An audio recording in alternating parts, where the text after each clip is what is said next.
Hello साथियों, आप सभी को टारगेट एग्जाम सेंटर में स्वागत है। आज हम लोग जीव विज्ञान के महत्वपूर्ण क्वेश्चन देखने वाले हैं, जो आपके एग्जाम के लिए बहुत ही फायदेमंद होगा। चलिए क्वेश्चन नंबर 1 से शुरू करते हैं। क्वेश्चन नंबर 1 में दिया हुआ है साथियों, जेनेटिक्स निम्न में से किसका अध्ययन है? ए में है मेंडल का नियम, बी में है जैव का विकास, सी में है डीएनए संरचना और डी में है आनुवंशिकता और विविधता। इसका राइट आंसर साथियों डी है, आनुवंशिकता और विविधता जेनेटिक्स का अध्ययन है। जेनेटिक्स आनुवंशिकी जीव विज्ञान की वह शाखा है जिसके अंतर्गत जीवधारियों में जीनों, आनुवंशिक विविधता तथा वंशानुक्रम का अध्ययन किया जाता है। यह वंशानुक्रम के सिद्धांतों और उसके व्यवहारों से संबंधित है। क्वेश्चन नंबर 2 में दिया हुआ साथियों, आनुवंशिकता शब्द मुख्य रूप से किसे संदर्भित करता है? ए में है साथियों शरीर रचना, बी में है अर्धसूत्री विभाजन, सी में है आनुवंशिकी, डी में है उपयुक्त में से एक से अधिक। इसका राइट आंसर साथियों सी है, आनुवंशिकी।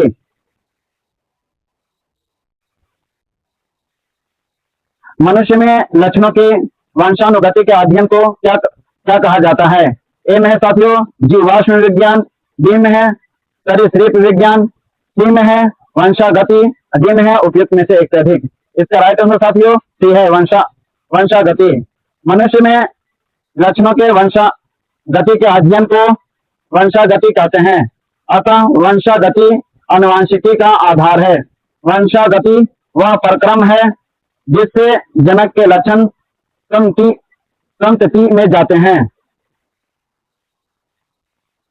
क्वेश्चन नंबर 4 में दिया हुआ साथियों, एक पीढ़ी से दूसरे पीढ़ी में वंशागति के अध्ययन को क्या कहते हैं? ए में है आनुवंशिकी, बी में है सूक्ष्म जैविक, सी में है कोशिका विज्ञान, डी में है उपयुक्त में से एक से अधिक। इसका राइट आंसर साथियों ए है, आनुवंशिकी। एक पीढ़ी से दूसरे पीढ़ी में वंशागति के अध्ययन को आनुवंशिकी कहते हैं। ऑर्निथोलॉजी अध्ययन है। ए में है पत्तियों का, बी में है हड्डियों का, सी में है पक्षियों का, डी में है उपयुक्त में से एक से अधिक। इसका राइट आंसर साथियों पक्षियों का। ऑर्निथोलॉजी पक्षियों का अध्ययन है। पक्षी विज्ञान ऑर्निथोलॉजी प्राणी शास्त्र की एक शाखा है जो पक्षियों के अध्ययन से संबंधित है, जबकि एविकल्चर पक्षी पालन को कहते हैं।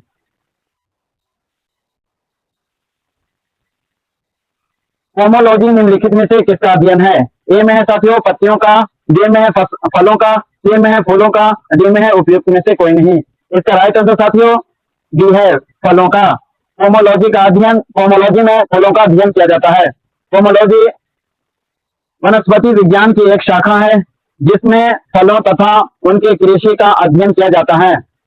इसके अंतर्गत शोध एवं अभ्यास करने वाले व्यक्ति को पोमोलॉजिस्ट कहते हैं।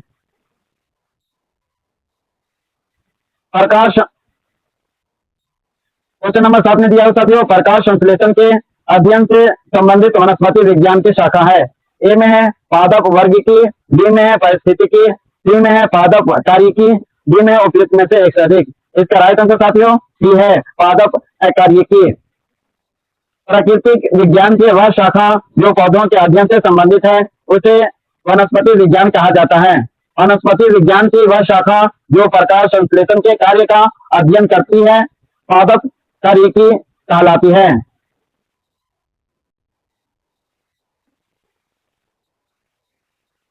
हड्डियों के पढ़ाई विज्ञान के किस शाखा के अंतर्गत आता है? ए में है जियोलॉजी, बी में है सेरोलॉजी, सी में है ओरोलॉजी, डी में है ऑस्टियोलॉजी। इसका राइट आंसर साथियों डी है, ऑस्टियोलॉजी। ऑस्टियोलॉजी के अंतर्गत अस्थियों का अध्ययन किया जाता है, जबकि ऑर्थोलॉजी के अंतर्गत अस्थि संधियों का अध्ययन किया जाता है। ओरोलॉजी के अंतर्गत पर्वतों का अध्ययन तथा सेरोलॉजी के अंतर्गत रुधिर सीरम का वैज्ञानिक अध्ययन किया जाता है। जियोलॉजी के अंतर्गत पृथ्वी के आंतरिक संरचना तथा उनमें उसमें पाए जाने वाले पदार्थों का अध्ययन किया जाता है। क्वेश्चन नंबर 9 में दिया हुआ साथियों, कीट संवर्धन क्या है? ए में है कीटों की वृद्धि करने का विज्ञान, बी में है जंतुओं के अध्ययन करने का विज्ञान, सी में है मछलियों के अध्ययन करने का विज्ञान, डी में है कीटों को मरने का विज्ञान, कीटों को मारने का विज्ञान। इसका राइट आंसर साथियों ये है कीटों के वृद्धि करने का विज्ञान। कीट संवर्धन कीटों के वृद्धि करने का विज्ञान है। कीटों के अंतर्गत 3 जोड़ी पैर वाले आर्थ्रोपोडा संघ के जंतु आते हैं। केंचुआ कृषकों का मित्र एवं भूमि की आंत कहा जाता है। केंचुआ खाद या वर्मी कंपोस्ट पोषक पदार्थ से भरपूर एक उत्तम जैव उर्वरक है। जैव विकास है। क्वेश्चन नंबर 1 में दिया हुआ साथियों, जीवों में अत्यधिक विविधता का कारण है। ए में है अनुकूलन, बी में है सहभागिता, सी में है उत्परिवर्तन, डी में है बहुगुण सूत्रता। इसका राइट आंसर साथियों उत्परिवर्तन। वैज्ञानिकों का वह समूह जिसने प्रकृतिवाद के सिद्धांत को आधुनिक रूप दिया उसे नव डार्विनवादी कहते हैं। आधुनिक नव डार्विनवादियों के अनुसार जीवों में साधारण परिवर्तनों के उपरांत नए जीव बनते हैं, जिससे उनमें विविधताएं बढ़ जाती है। इन परिवर्तनों को उत्परिवर्तन कहते हैं। अतः जीवों में अत्यधिक विविधता का कारण उत्परिवर्तन है। आधुनिक मनुष्य का पूर्वज है। ए में है जावा मनुष्य, बी में है क्रो-मैगनन मनुष्य, सी में है निएंडरथल मनुष्य, डी में है पैकिंग मनुष्य। इसका राइट आंसर साथियों डी है क्रो-मैगनन मनुष्य। क्रो-मैगनन मानव आधुनिक मानव से मिलता जुलता है। यह आज के मानव के एकदम समान था। वह पाषाण युग में रहता था और 80 औजारों का प्रयोग करता था। वह पशुओं की खाल को सिलकर पहनने की योग्यता रखता था। वह मानव गुफा में रहता था और गुफा की दीवार पर उसके द्वारा बनाए गए चित्र प्राप्त होते हैं। वह सबसे नया प्रागैतिहासिक मानव है।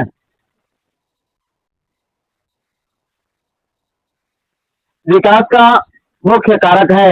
ए में है उत्परिवर्तन, बी में है हासिल किए हुए गुण, सी में है लैंगिक जनन, डी में है प्राकृतिक चयन। इसका राइट आंसर साथियों डी है प्राकृतिक चयन। आज विकास के सर्वाधिक मानवीय सिद्धांत को विकास का संश्लेषणात्मक सिद्धांत के नाम से जाना जाता है। इसमें प्रजाति की उत्पत्ति को आनुवंशिक विविधताओं की अन्याय क्रियाओं एवं प्राकृतिक चयन के आधार पर स्पष्ट किया गया है। प्राकृतिक चयन की प्रक्रिया में अनुकूलित जीवों के लगभग लाभकारी गुण वंशानुगत रूप से अगली पीढ़ियों में जाते हैं, जिससे समय के साथ प्रजातियों में धीरे धीरे बदलाव आता है। विकास का कारण पॉलिश पदार्थ, डी में है साथियों जीने के लिए संघर्ष, सी में है पीढ़ी से पीढ़ी अनुकूलन, डी में है वंशागति। इसका राइट आंसर साथियों सी है पीढ़ी से पीढ़ी अनुकूलन। विकास के सर्वाधिक अमान्य सिद्धांत को विकास का संश्लेषणात्मक सिद्धांत के नाम से जाना जाता है। इससे प्रजाति के उदय को आनुवंशिक विविधताओं की अन्योन्य क्रियाओं और प्राकृतिक चयन के आधार पर समझा जा सकता है। अर्थात पीढ़ी से पीढ़ी अनुकूलन ही विकास का कारण है। निम्नलिखित में से कौन सा गर्म खून का प्राणी है? ए में है दादुर टोड, बी में है मगरमच्छ, सी में है मछली, डी में उपयुक्त में से एक से अधिक और ई एक ऑप्शन है उपयुक्त में से कोई नहीं। इसका राइट आंसर दोस्तों इसमें कोई ऑप्शन नहीं दिया हुआ है। टोड उभयचर वर्ग के संबंधित है, जबकि मगरमच्छ सरीसृप और मछली स्पीशीज वर्ग से संबंधित है। अतः यह दोनों गर्म खून के प्राणी नहीं है, इसलिए विकल्प ये है। शैवाल और कवक के मिलने से लाइकेन बनता है, जिसे कहते हैं पैरासाइटिज्म। बी में है म्यूचुअलिज्म, सी में है कोमेंसलिज्म, डी में है कवर्शन, और ये है उपयुक्त में से एक से अधिक या कोई नहीं। इसका राइट आंसर साथियों डी है म्यूचुअलिज्म।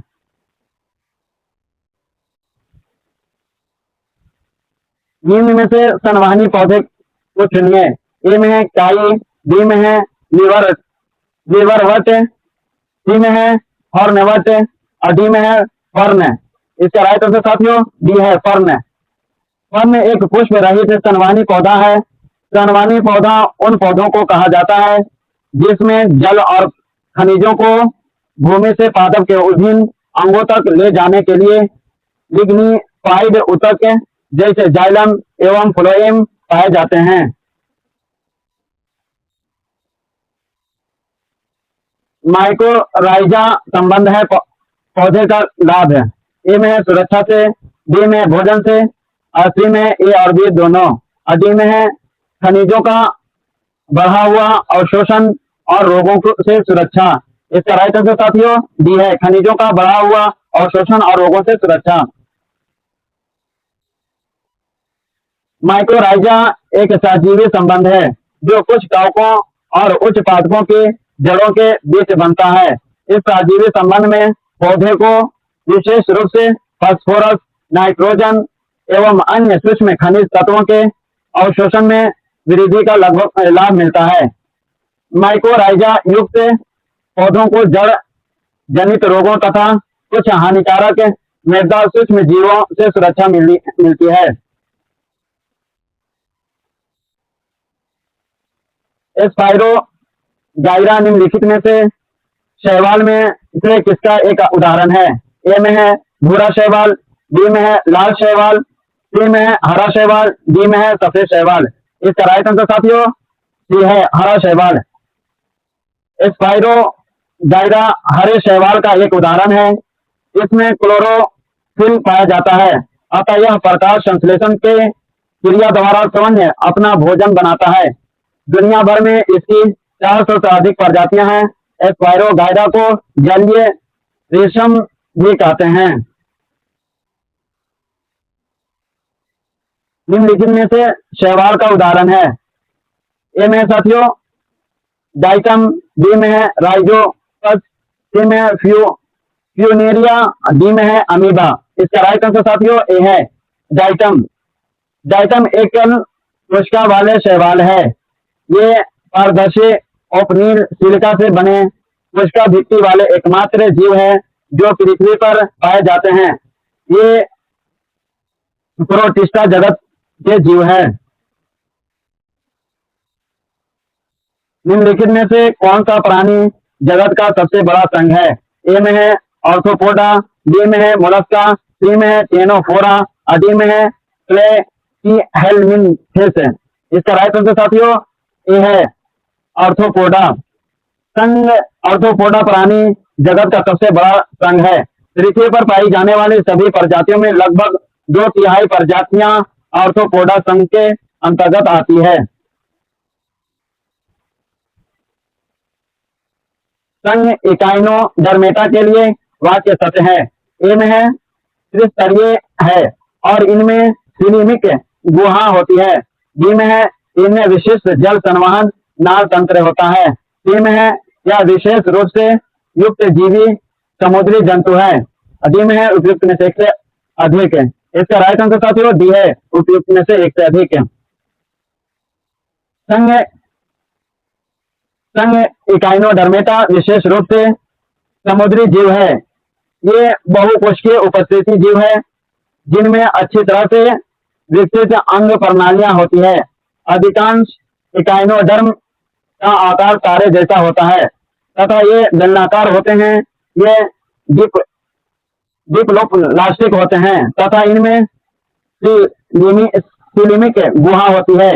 इनमें विशिष्ट जल संवहन नाल तंत्र भी होता है या ये गलफड़ों के माध्यम से श्वसन करते हैं। लाल रक्त कनिकालिहीन जंतु है। ए में है मेढक, बी में है केचुआ, सी में है सर्प, डी में है मोर। इसका राइट आंसर साथियों बी है केचुआ। केचुआ में लाल रक्त कणिकाओं का अभाव होता है, लेकिन केचुए का रंग लाल होता है तथा रक्त में प्लाज्मा में हीमोग्लोबिन घुला होता है। सबसे छोटा जीव जो स्वयं विकास एवं प्रजनन करने में समर्थ है, विषाणु, बी में जीवाणु, सी में माइकोप्लाज्मा, डी में बैक्टीरियोफेज। इसका राइट आंसर साथियों सी है माइकोप्लाज्मा। माइकोप्लाज्मा सबसे छोटा जीव है जो स्वयं विकास एवं प्रजनन करने में समर्थन होता है। कवक पौधों में नहीं पाया जाता है। ए में है ऑक्सीजन, बी में है कार्बन डाइऑक्साइड, सी में है पर्णहरित, डी में है सूर्य का प्रकाश। इसका राइट आंसर साथियों पर्णहरित। कवकों में पर्णहरित नहीं पाया जाता। विभिन्न कवकों से अब इन्हें पादप जगत में नहीं रखा जाता है। हालांकि पहले इन्हें पादप जगत में रखा जाता था। कवक पौधे नहीं होते, ये जीवों का एक अलग जगत है। जल से बाहर निकाले जाने पर मछलियां मर जाती हैं, क्यों? ए में है उन्हें ऑक्सीजन अधिक मात्रा में प्राप्त होती है, बी में है उनका शारीरिक ताप बढ़ जाता है, सी में है वे सांस नहीं ले पाती, और डी में है वे जल में नहीं चल पाती। इसका राइट आंसर साथियों सी है वे सांस नहीं ले पाती है। जल से मछलियों को बाहर निकाल देने पर वे मर जाती है, क्योंकि वे सांस क्रिया नहीं ले कर पाती है। मछलियों में श्वसन के लिए गलफड़े पाए जाते हैं, जो कि मुख्यतः जल में घुली ऑक्सीजन O2 को ही ग्रहण करने के लिए अनुकूलित होते हैं। मधुमक्खी कॉलोनी के सदस्य एक दूसरे को किस प्रकार पहचानते हैं? ए में है गंध से, बी में है दृश्य से, सी में है नर्तक से, डी में है स्पर्श से। इसका राइट आंसर साथियों ए है गंध से। लगभग सभी प्राणियों में सूचनाओं के आदान प्रदान करने की विधियां होती हैं। ये दृष्टि, आवाज, स्पर्श और अपनी गंध द्वारा सूचनाओं को आदान प्रदान करते हैं। मधुमक्खियां भोजन की दिशा तथा उनके स्रोत को बताने के लिए विभिन्न नेत्रित मुद्राएं करती हैं, जबकि एक दूसरे को गंध से पहचानती हैं।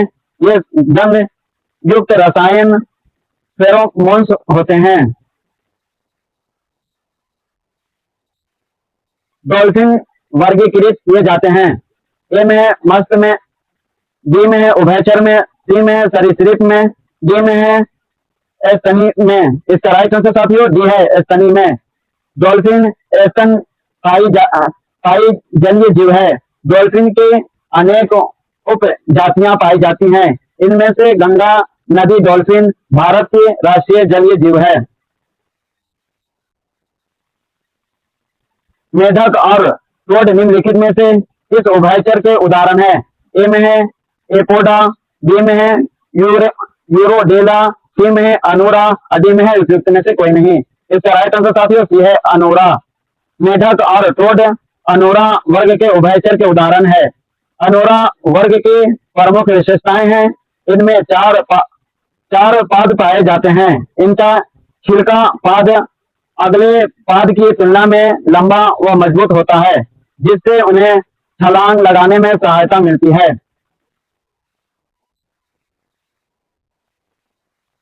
ब्रायोफाइट में जीवाणु मात्र कोशिका होती है। ए में है अगुणित, बी में है द्विगुणित, सी में है त्रिगुणित, डी में है उपयुक्त में से एक से अधिक है। इसका राइट आंसर साथियों डी है द्विगुणित। ब्रायोफाइटा में जीवाणु मात्र कोशिका द्विगुणित होती है। ब्रायोफाइट में मॉस तथा लीवरवट आदि आते हैं, जो प्रायः पहाड़ियों में नम तथा छायादार क्षेत्रों में पाए जाते हैं। ब्रायोफाइटा को वनस्पतियों का उभयचर कहते हैं। कोशिका सेल जीव के संरचनात्मक एवं कार्यात्मक इकाई क्या है? ए में है कोशिका, बी में अंग, सी में ऊतक, डी में है जीव। इसका राइट आंसर साथियों ए है कोशिका।